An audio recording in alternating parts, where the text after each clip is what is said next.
Post-credits scenes are almost a given in superhero films these days, which is probably why Ryan Reynolds' first Deadpool film mercilessly made fun of them in a short, Ferris Bueller-styled scene that mocked Marvel's habit of including Sam Jackson with an eye patch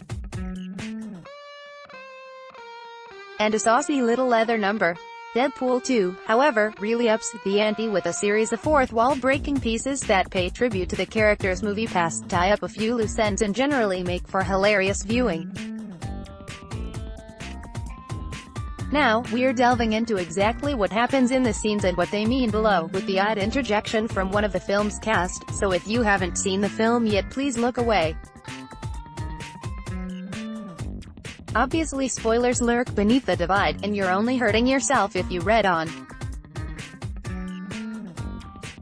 Even Deadpool 2's new star didn't get all the comic book references in it. RadioTimes.com newsletter. Get the latest TV and entertainment news direct to your inbox. Avengers: Infinity War directors hit back at Ryan Reynolds' Deadpool spoiler burno. And another note, the first Deadpool film slightly altered its post-credits scene for general release after showing a shorter one to early critic screenings, so it's possible something else will have been added this time too. If so, this article will be updated.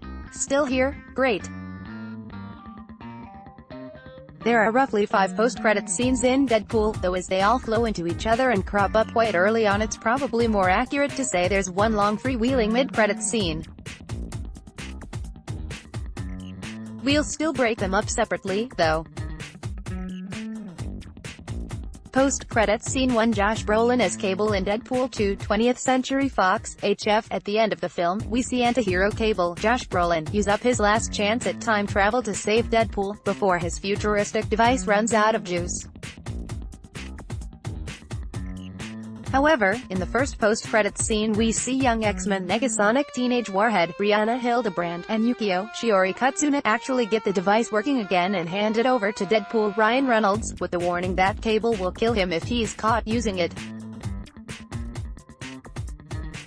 Post-credits scene 2. The next segment sees Deadpool zip back in time to the scene earlier in the movie when his fiancée Vanessa, Morena Baccarin, was killed by an assassin, with Wade managing to kill the last attacker with some kitchenware instead. Whether this scene makes Vanessa's survival canonical is a little unclear, but it certainly opens up the possibility of Baccarin being back for future sequels.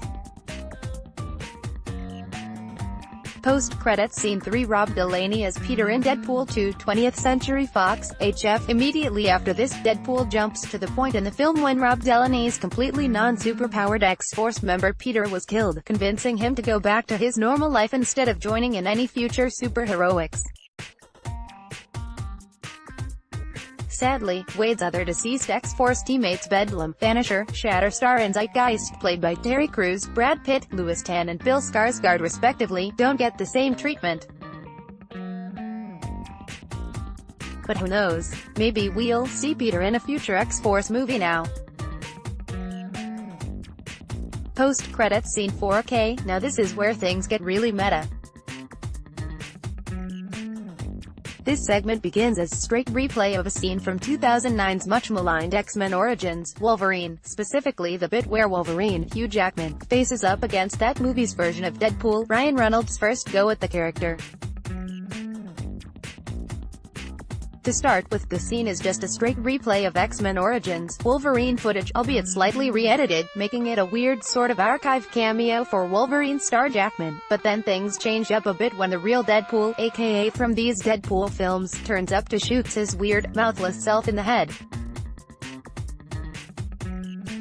Just cleaning up the timelines, he tells the younger Wolverine, who we now only see from behind with his claws drawn, with the whole scene referencing the increasingly confusing universe of X-Men films over the past couple of decades.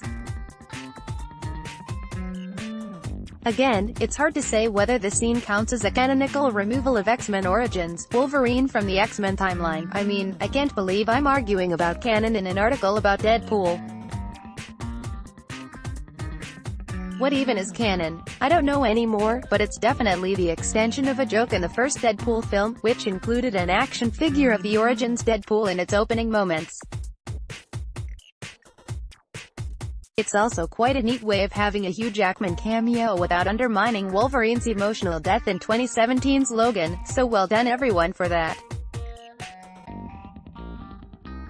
I thought it was great, particularly since Hugh died in his last movie, that he decided to still kind of be a part of it. Actor Zazie Beetz, who played Domino in Deadpool 2, told RadioTimes.com. Jackman gets a special mention in the credits for use of his likeness, which can also be seen on a box of Wolverine cereal and on a slightly grisly music box that Deadpool uses to open the film. Post-credits scene 5. The final scene, unless they add another one for the general release, cuts us to, Ryan Reynolds himself looking at a movie script with wide-eyed excitement. "You're in the big leagues now, kid," he tells himself before the camera cuts to the front page of the script, which is for Reynolds' other critically panned superhero movie Green Lantern, the butt of many jokes in the original Deadpool. We then hear a gunshot and the script is splashed with blood. Deadpool has traveled back in time to this point to shoot himself, I suppose, in the head before he can make the 2011 movie. Quite the moment to end this film on. All in all, then, Deadpool 2 brings us some of the weirdest, funniest post-credit scenes in superhero movie history. From Wade Wilson, we'd expect nothing less. Deadpool 2 is in UK cinemas now.